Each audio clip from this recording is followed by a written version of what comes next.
अगला सवाल निकित का आ रहा है। इनके पास एसडब्ल्यू सोलार के 100 शेयर है, 382 पर इन्होंने खरीदे हैं। हालांकि कोई नजरिया इन्होंने हमारे साथ शेयर नहीं किया, लेकिन चलिए इस पर इन्हें सलाह दिलवा देते हैं। एसडब्ल्यू सोलार आज करीब 205 रुपए पर बंद हुआ है, आधे % से ज्यादा की गिरावट के साथ, और इन लेवल्स पर करीब 17,000 से ज्यादा का नुकसान होता हुआ, क्योंकि इनकी खरीद प्राइस से करीब 100-200 अंक नीचे आ चुका है ये शेयर।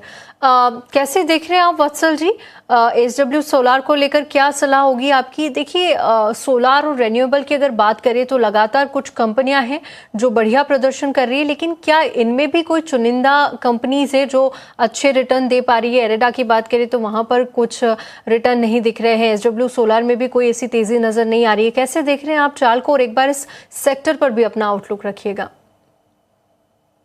जी, सबसे पहले सेक्टर की बात करते हैं तो जो सोलर सेक्टर है जहाँ पे कुछ अच्छे अच्छे स्टॉक्स है, जैसे वारी एनर्जी हो गया, एसडब्ल्यू सोलर की अगर हम बात करें तो एसडब्ल्यू सोलर में तो हमें एक चार्ट स्ट्रक्चर है वो नेगेटिव दिख रहा है हमें क्लियरली, क्योंकि एक स्टॉक ने एक क्लियरली एक हमें एक बेरिश चार्ट स्ट्रक्चर दिख रहा है, जहाँ पे रिसेंटली एक स्टॉक ने एक रिकवरी का अटेम्प्ट किया था, एक डाउनवर्ड्स कंसोलिडेशन का एक ब्रेकआउट दिया था, ब्रेकआउट वो फेल होता हुआ दिख रहा है। उसके ऊपर स्टॉक जो तमाम क्रूशियल मूविंग एवरेज है उसको कंटिन्यूअसली रिजेक्ट कर रहा है हायर एंड से। तो ओवरऑल एक एसडब्ल्यू सोलर पे तो एक बेरिश व्यू पॉइंट ही बन रहा है। इनको स्ट्रेटेजिकली पोजीशन रिड्यूस करने की सलाह रहेगी।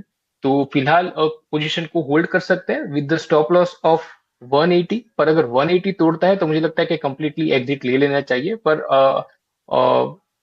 हालांकि स्टॉक में क्लियरली एक सेल ऑन राइज की सलाह बन रही है। तो अगर उनको कोई भी बाउंस मिलता है towards the level of 225, towards the level of 250, तो वहां पे उनको इसको एज ए अपॉर्चुनिटी देखते हुए पोजीशन को एग्जिट करना चाहिए।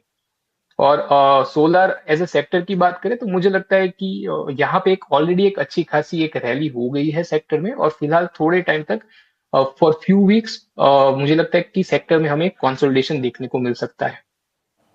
ऑलराइट, तो सेक्टर पर भी सलाह, साथ ही 180 रुपए के स्टॉप लॉस के साथ आप बने रहे। एक बाउंस बैक आएगा और उस लेवल पर आपको एग्जिट करने की सलाह इन लेवल्स पर आती हुई चली।